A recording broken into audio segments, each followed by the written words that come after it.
করবে, বিশেষত এই কোভিডকালীন সময়। সমস্ত বক্তাদের বক্তব্যতেই এটি প্রমাণিত হয়ে গেছে যে আন্তর্জাতিক কাস্টমস দিবসে আমাদের কি করণীয়, সামনে কি করতে যাচ্ছি, ডিজিটাল বাংলাদেশে আমরা কি করব, চৌকস ও সুদক্ষ যে কর্মকর্তা আছে আমরা কাস্টমসের, তাদের সামনে করণীয় কি, আমাদের যে 2041 সালে যে লক্ষ্যমাত্রা নির্ধারণ করে দিয়েছেন আমাদের মাননীয় প্রধানমন্ত্রী, সেই উন্নত বাংলাদেশ বিনির্মাণে আমাদের দায় দায়িত্ব কি, এটি আমরা জেনে গেছি। আমি প্রথমেই ধন্যবাদ জানাবো কাস্টমস অ্যান্ড এক্সাইজ পরিবারকে আজকে আমাকে এখানে প্রধান অতিথি হিসেবে আমন্ত্রণ জানানোতে, কারণ এই রাজশাহী বিভাগে আজকে আমার মাত্র 26তম দিন। এই দিনেই এই ধরনের একটি অনুষ্ঠানে আমি আসতে পেরে নিজেকে বেশ সৌভাগ্যবান মনে করেছি এবং আপনাদের সাথে কথা বলতে পেরে সামনে বেশ ভালো লাগছে। আমি একটু আগেও সভাপতি মহোদয়কে জিজ্ঞেস করছিলাম, যিনি উপস্থাপক বা সঞ্চালিত ছিলেন, তিনিও কি আপনাদের এই কাস্টমস পরিবারের কেউ? উনি বললেন যে না, উনি তো একজন প্রফেশনাল সঞ্চালক বা উপস্থাপকের, বা উনি সাধারণত এই ধরনের অনুষ্ঠান পরিচালনা করে থাকেন। একজন উপস্থাপক বা উপস্থাপিকা সঞ্চালিকা কতটা চৌকস ও প্রফেশনাল হলে একেবারে নিজের মধ্যে ধারণ করে এই ধরনের অনুষ্ঠানটিকে 1.5 ঘন্টা যাবত টেনে নিয়ে গেলেন, এটিও কিন্তু তার জন্য একটি প্রশংসা দাবি রাখে। আমি তাকে ধন্যবাদ জানাই। আরও ধন্যবাদ জানাই এই কোভিডকালীন সময়েও এত সুন্দর একটি অনুষ্ঠান, এত স্বাস্থ্যবিধি মেনে প্রায় প্রত্যেকের মুখে কিন্তু আমি দেখছি সে মাস্ক এবং নিরাপদ দূরত্ব বজায় রেখে অনুষ্ঠানটি করতেই হয়েছে। বললো যে বিশ্বের 182টি দেশে একই সাথে এই দিবসটি পালন করা হচ্ছে। এক্সেপশনাল পার্শ্ববর্তী দেশ শুধু ভারত, যেটা তাদের প্রজাতন্ত্র দিবস বলে পরের দিন উদযাপন করে থাকে। যাই হোক, আমরা কিন্তু দেশ হিসাবে এখন কিন্তু নিজেদেরকে সম্ভবত একটি গর্বের তালিকায় নিয়ে গিয়েছি। 1 যুগ আগেও যেটা নিয়ে আমরা গর্ব করতে পারি নাই, 1 যুগ পরে আমরা কিন্তু সেখান থেকে অনেকটাই উন্নত, এখন মধ্যম আয়ের দেশে পরিণত হয়ে গেছি। আপনাদের কারণেই কিন্তু বিশেষ অতিথিদের বক্তব্যে আপনারা জেনেছেন যে এনবিআর, যেটি বাংলাদেশ জাতীয় রাজস্ব বোর্ডের 2টি হাতের, একটি কিন্তু কাস্টমস অ্যান্ড এক্সাইজ, বাকিটি কর, যেটা বলে আপনাদের ট্যাক্স। 2টির যুগপতভাবে সম্মিলিত যে আপনাদের অবদান জাতীয় যে অর্থনীতিতে, এটির কিন্তু দেশকে আজকে সাহসী করে তুলেছে। আমরা সাহসের সাথে দীর্ঘ 6.5 কিলোমিটারের পদ্মা সেতু নির্মাণ করতে পারি নিজস্ব টাকায়। কতটা সাহস আপনারা দিলে মাননীয় প্রধানমন্ত্রী বিশ্বের তাবৎ বড় বড় সংস্থাকে অগ্রাহ্য করে, যারা একসময় আমাদের ছোট করেছে, তাদের তরি মেরে তাদেরকে অগ্রাহ্য করে নিজস্ব টাকায় এত বড় একটি ব্রিজ 30,000 কোটি টাকার বিনিময়ে আমরা করে দিকে দিয়েছি, যেটি জুন মাসেই উদ্বোধন হয়ে যাবে। মাননীয় প্রধানমন্ত্রী কিছুদিন আগেই জাতির উদ্দেশ্যে তার এই মেয়াদের 3য় বর্ষপূর্তি উপলক্ষে চমৎকারভাবে বলেছেন যে এই বছরটি হবে আমাদের উন্নয়নের দেখিয়ে দেওয়ার বা সোপানের বছর, যেটি জুনে পদ্মা সেতু বলে এই উত্তরাঞ্চল বা এই দিকের দক্ষিণাঞ্চলের 21টি কি জেলা সরাসরি উপকৃত হবে, যেটি অক্টোবরে কর্ণফুলী টানেল উদ্বোধনের পরে, যেটি উদ্বোধন হওয়ার কথা ছিল ডিসেম্বর। এই জাতি সেই জাতি যে সময়ের আগে একটি প্রকল্প তুলে আনতে পারে, এটি বিশ্ব তাক লেগে যায় যখন শোনে। আমরা সেই অক্টোবরেই কিন্তু সেই টানেল উদ্বোধন করব। ডিসেম্বর, যেটি বাংলাদেশের রাজধানী প্রাণকেন্দ্র, সেখানে আমরা মেট্রো রেল চালু করে দেব, যেটা প্রাথমিক, সেটা কিছুদিন আগে যেটা ট্রায়াল হয়ে গেছে।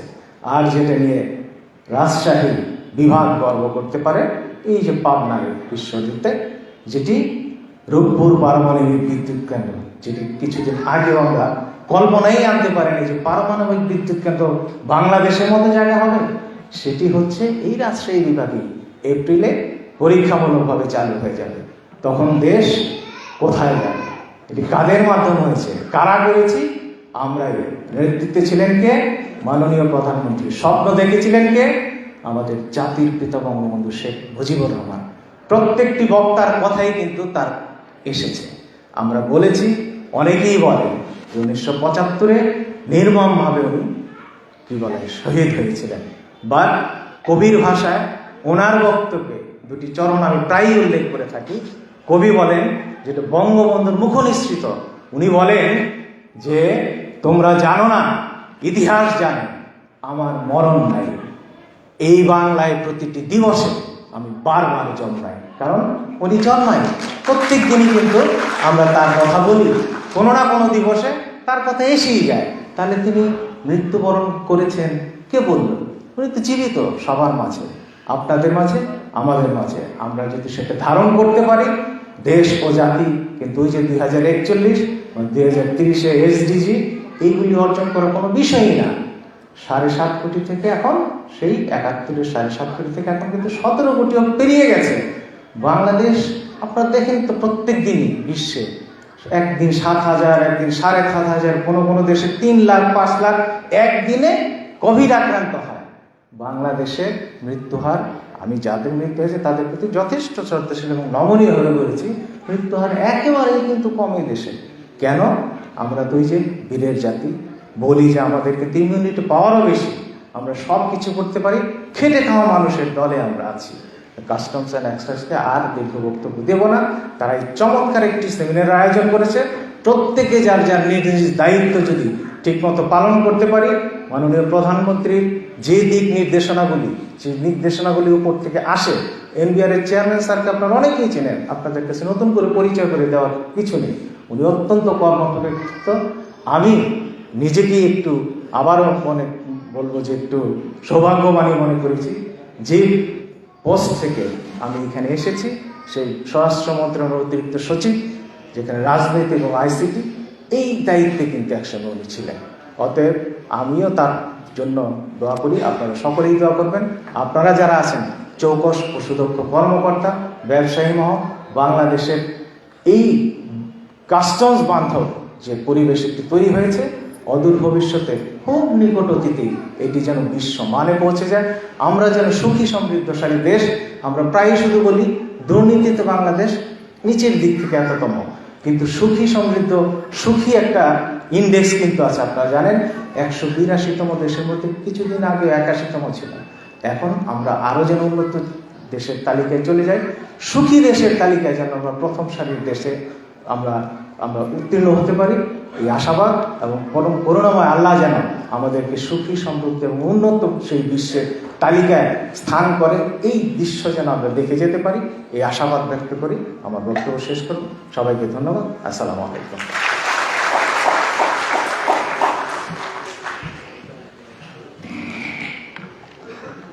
সম্মানিত সুধী, কথায় বলে মানুষ যত বড় হয় তত বেশি বিনয়ী হয়।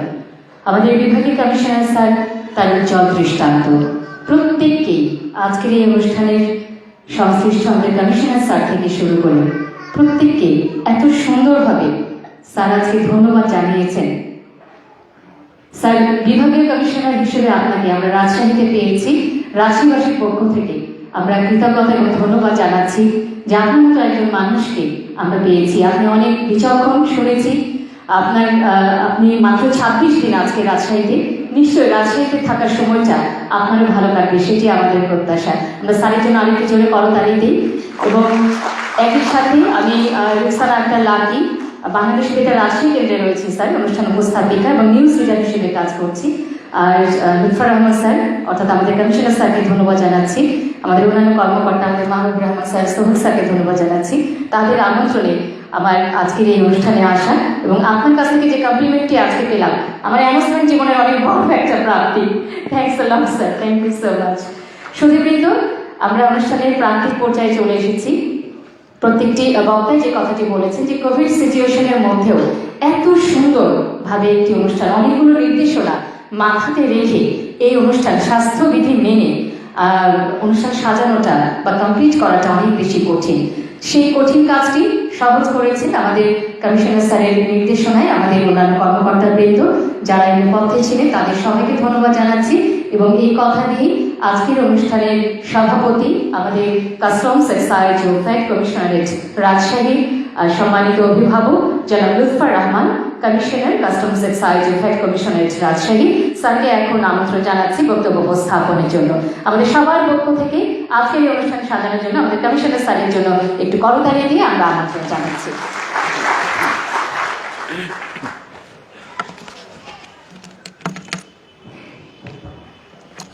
বিসমিল্লাহির রহমানির রহিম। আজকের আন্তর্জাতিক কাস্টমস দিবস 2022 উপলক্ষে জাতীয় রাজস্ব বোর্ড সহ বাংলাদেশের বিভিন্ন কাস্টমস স্টেশনে আয়োজিত সেমিনার এবং আলোচনা সভা, তার অনুসরণে আমরা রাজশাহীতে আয়োজন করেছি। এই সভায় উপস্থিত সম্মানিত প্রধান অতিথি জনাব GSM জাফরুল্লাহ, NDC বিভাগীয় কমিশনার রাজশাহী, সম্মানিত সদস্য জাতীয় রাজস্ব বোর্ড এবং প্রেসিডেন্ট কাস্টমস এক্সাইজ ও ভ্যাট আপিলার ট্রাইব্যুনাল জনাব SM হুমায়ুন কবির আজকে বিশেষ অতিথি হিসাবে এখানে উপস্থিত।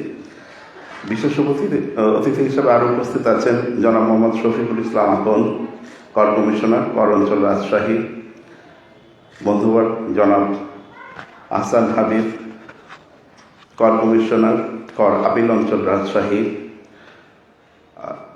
RLPর কমিশনারের প্রতিনিধি এবং ঈশ্বরদী EPZ-এর নির্বাহী পরিচালক জনাব Abdullah Mahbub, Rajshahi chamber of commerce and industry সব প্রেসিডেন্ট জনাব মাসুদুর রহমান রিঙ্কু, সামনে উপস্থিত সুধীবৃন্দ, আমার সহকর্মীবৃন্দ এবং ইলেকট্রনিক ও প্রিন্ট মিডিয়ার প্রতিনিধিবৃন্দ, আসসালামু আলাইকুম, শুভ অপরাহ্ন।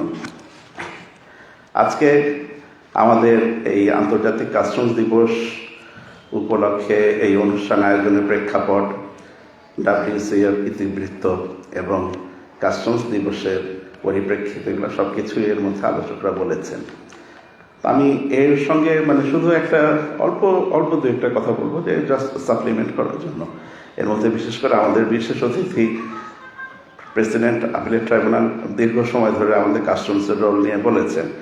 তারপরে আমি একটু সাপ্লিমেন্ট করবো, সেটা হচ্ছে যে কাস্টমসের যে আমাদের রাজস্ব আদায়ের যে একটা ভূমিকা ছিল, স্যার সেটা বলেছেনই যে পৃথিবীতে এটা কমে আসছে। General agreement on trade and ট্যারিফের যেহেতু আমরা সিগনেটরি, সেই সিগনেটরি হিসাবে আমাদের আন্তর্জাতিক বাণিজ্যকে ফ্যাসিলিটেট করার জন্য যে আমরা এই ধরনের শুল্ক বাধা সহজ বিভিন্ন নন ট্যারিফ বাধা যেগুলো আছে সেগুলো আমরা সরাতে আস্তে আস্তে আমরা আসলে প্রতিজ্ঞাবদ্ধ। তো সেই ইয়েতে এবং স্যার আন্তর্জাতিক বিভিন্ন দেশের উন্নত দেশের উদাহরণও দিয়েছেন, যেখানে তাদের আমাদের মতো যে করের উপরে হয়তো তাদের নির্ভর করতে হয় না, সেক্ষেত্রে তারা আমদানি রপ্তানি পর্যায়ের যে কর আছে সেই কর ভার তারা অনেকখানি কমিয়ে ফেলে।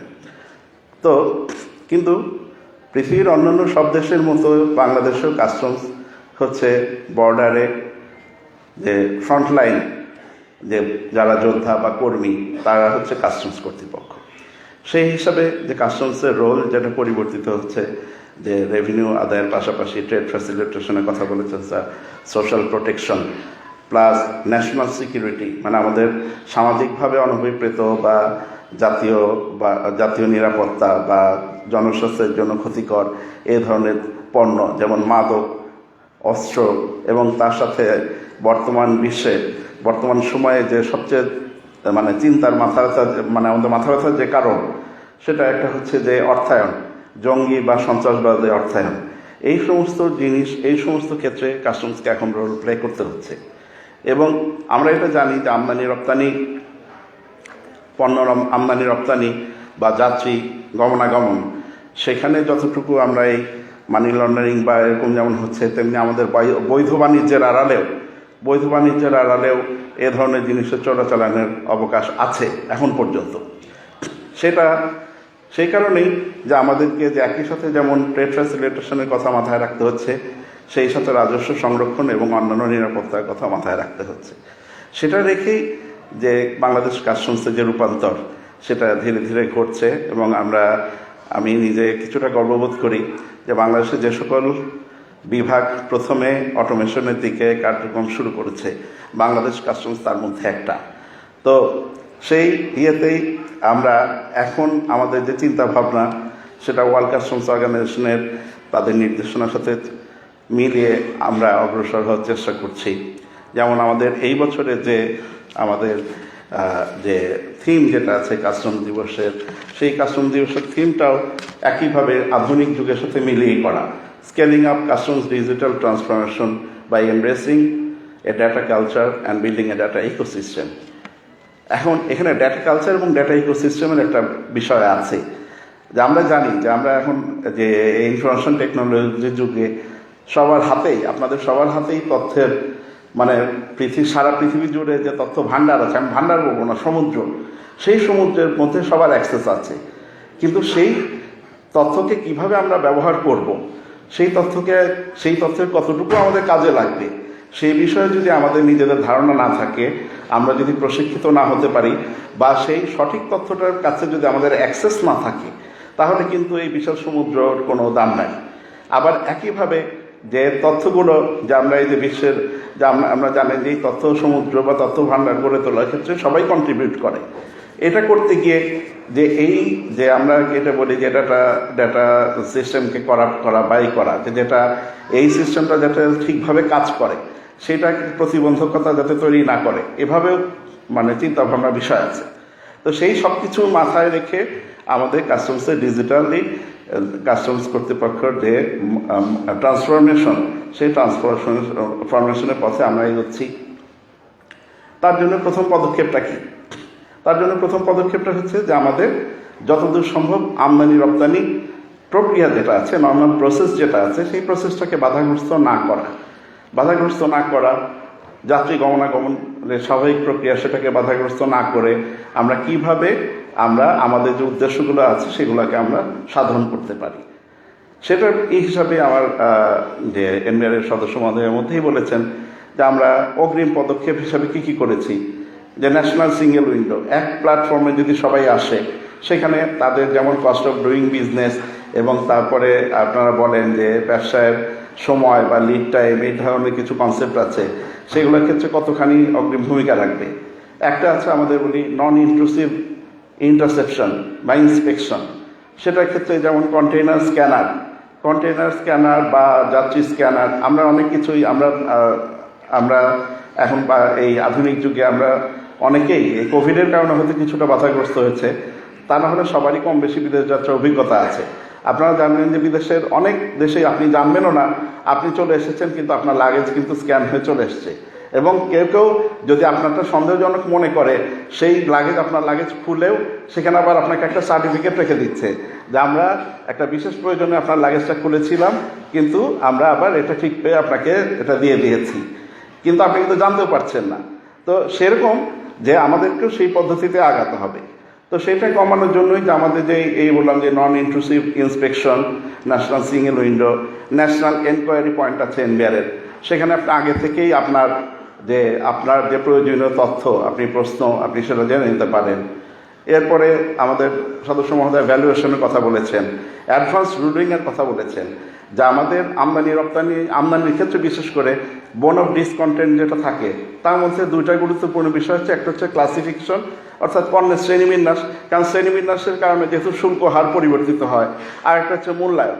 তো এই দুইটা ক্ষেত্রেই যে এই অ্যাডভান্স রুলিংটা হচ্ছে শ্রেণীবিন্যাসের ক্ষেত্রে আগে থেকেই আপনি আপনার একটা সিদ্ধান্ত এনবিআর থেকে নিয়ে রাখতে পারেন আপনার পণ্যের বিষয়ে।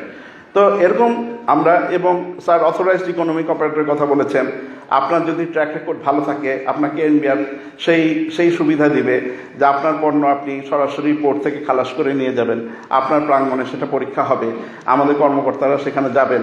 এইভাবে আমি সেটাই বলছি যে ব্যবসা বাণিজ্য এই আধুনিক যুগের সাথে মিলিয়ে যে ব্যবসা বাণিজ্যকে সম্প্রসারণ বা তাকে ফ্যাসিলিটেশন সহ প্রোটেকশনের জন্য আমরা অ্যাডভান্সভাবে এই কাজগুলো করতে পারি।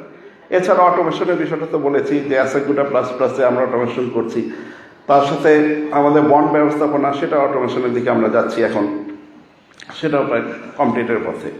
তো এই কারণে যে, এবং কিন্তু একটা কথা যে তাহলে আমরা যে এই যে রিস্কগুলো, যে আমাদের যে রিস্কগুলো যে থেকে যাচ্ছে, সেটা আমরা কিভাবে ঠেকাবো। একটা সাম্প্রতিককালে একটা উদাহরণ দিই, যে আমরা আমাদের সদস্য মহোদয় বলেছেন যে আমাদের প্রতিদিন কতগুলো বিল অফ এন্ট্রি হয়। প্রতিদিন বিল অফ এন্ট্রি মানে কি, এক একটা বিল অফ এন্ট্রি মানে এক একটা আমদানি চালান।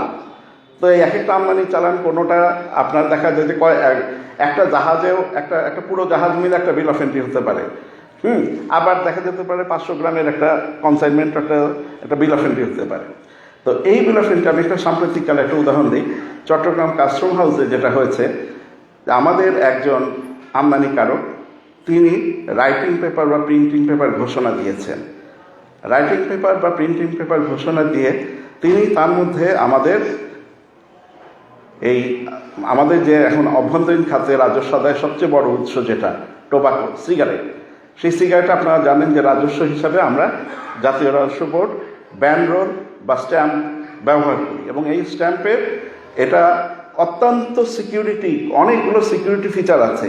সেই সিকিউরিটি ফিচার সম্বন্ধিত আমরা এই ব্যান্ড রোল যেভাবে টাকা মুদ্রণ করা হয় সেভাবে আমরা যে সরকারি যে প্রতিষ্ঠান আছে সিকিউরিটি প্রিন্টিং কর্পোরেশন বাংলাদেশ থেকে আমরা প্রিন্ট করে নিয়ে আসি।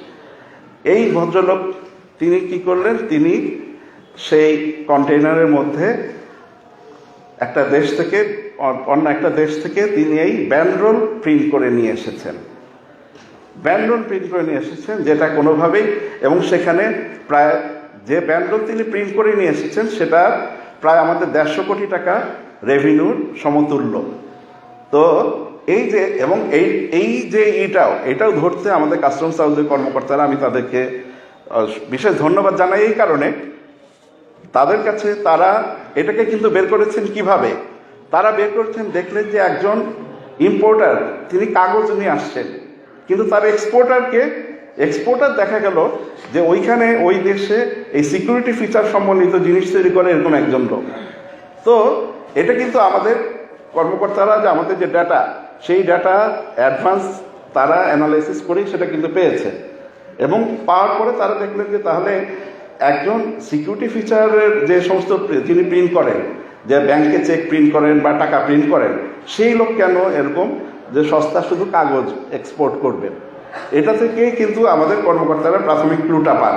তা আপনি মনে করেন প্রত্যেকদিন চিটাগাং কাস্টম হাউসে যদি স্যার বললেন 12,000, আমাদের সারা বাংলাদেশে চিটাগাং কাস্টম হাউসে 6-7 হাজার বিল অফ এন্ট্রি হয়। তা থেকে এরকম একটা বিল অফ এন্ট্রিকে খুঁজে বার করতে গেলে সেরকম আমাদের যদি রিস্ক ম্যানেজমেন্ট সিস্টেম বা না থাকে তাহলে কিন্তু বার করা সম্ভব না। আপনি 7,000 বিল অফ এন্ট্রি প্রত্যেকটা নিজে এভাবে পরীক্ষা করতে পারবেন না। এরপরে আসি, যদিও আমাদের চিটাগাং কাস্টম হাউসে কন্টেনার স্ক্যানার আছে, কিন্তু আপনি খেয়াল করবেন যে এখানে প্রিন্টিং পেপার এবং যেহেতু যে পণ্যটা এসেছে সেটাও কাজেই যখন স্ক্যানারের ভিতর দিয়ে স্ক্যান করা হয়েছে তখন কিন্তু একই রকম ইমপ্রেশন পাওয়া যাবে। কাজেই এটা কিন্তু শুধু যে স্ক্যানিং দিয়ে যে আমরা সব কিছু করতে পারবো তা কিন্তু না, আমাদের সব কিছুকে এইভাবে সমন্বিতভাবে ব্যবহার করে পরবর্তীতে যেটা হয়েছে যে আমাদের কর্মকর্তাদের একটা বললাম যে তারা ওই বিষয়ে যে খুবই দৃঢ় ছিলেন, এবং তারা পরবর্তীতে দেখা যাচ্ছে একটা পর্যায়ে এমন হয়েছে আমদানিকারকের প্রতিনিধি তিনি বলছেন না স্যার কিছু নাই, তারা কয়েকটা যে অনেকগুলো কার্টুন থাকে একটা 40 ফিট কন্টেনারে, হয়তো দেখা গেল যে 20টা কার্টুন খুলে ফেলেছেন, সেখানে কিছু পান নাই, কিন্তু দেখা গেল যে 10টা কার্টুনের মধ্যে এইভাবে লুকিয়ে নিয়ে আসা। তো সেই কারণে বললাম যে যত কম কষ্ট দিয়ে আমরা যদি যে আমাদের আমদানিকারক রপ্তানিকারকদের কম কষ্ট দিয়ে, আমাদের যারা যাত্রী তাদেরকে কম কষ্ট দিয়ে আমরা যেভাবে করতে পারি সেভাবেই আমরা একটা আমাদের ডাটা ভান্ডার, আমরা শুধু এটা বলি যে আমি তথ্য ভান্ডার বলছিলাম যে আমরা নিজেরা যেমন একটা তথ্য ভান্ডার তৈরি করছি, তেমনি আমরা অন্যদের তথ্য ভান্ডারগুলো যাতে সুন্দরভাবে শেয়ার করতে পারি। যেমন স্যার বললেন যে আমার এখানে যেটা হয় যে আমার এখানে সোনা মসজিদ কাস্টমস এসি স্টেশন দিয়ে তারা যেটা তাদের বিল অফ এক্সপোর্ট, সেটাই আমার এখানে বিল অফ এন্ট্রি হওয়া উচিত হতে পারে। কাজে আমরা যদি এই তথ্যটা শেয়ার করতে পারি, ইন্ডিয়ান কাস্টমসের বিল অফ এক্সপোর্ট আমার এখানে অটোমেটিক স্যার যেটা বললেন যে আগে থেকে যদি আমরা পেয়ে যাই, আমারও তাহলে পণ্যের ওই বিষয়ে আমি অনেকখানি থাকতে পারি।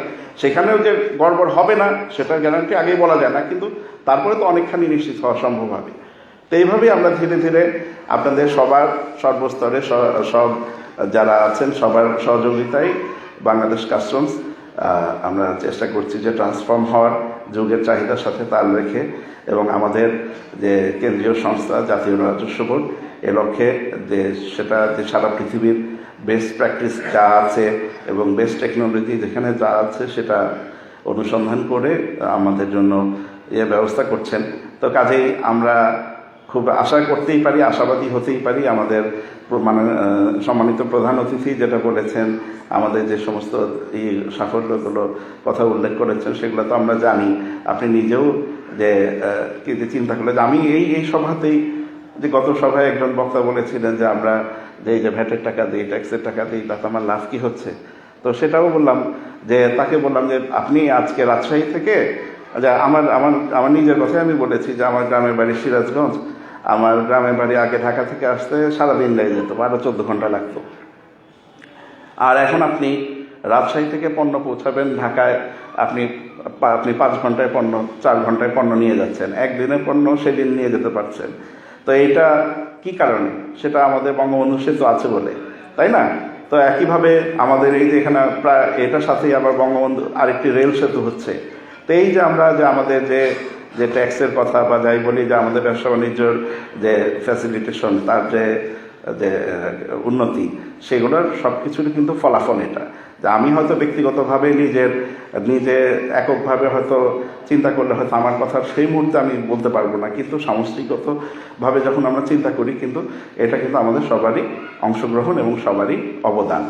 তো যাই হোক, আমি আজকে এই অনুষ্ঠানে আসার জন্য আমার যে সম্মানিত প্রধান অতিথি, তিনি এই ব্যস্ত সময়ের মধ্যে যে তার মাত্র 26 দিন এখানে, কাজে তার প্রচুর কাজ, তার মধ্যে তিনি সময় দিয়েছেন, এই জন্য তাকে ধন্যবাদ জানাই। অন্যান্য বিশেষ অতিথি, বিশেষ করে আমার সদস্য জাতীয় রাজস্ব বোর্ড, যিনি ট্রাইব্যুনালের প্রেসিডেন্ট।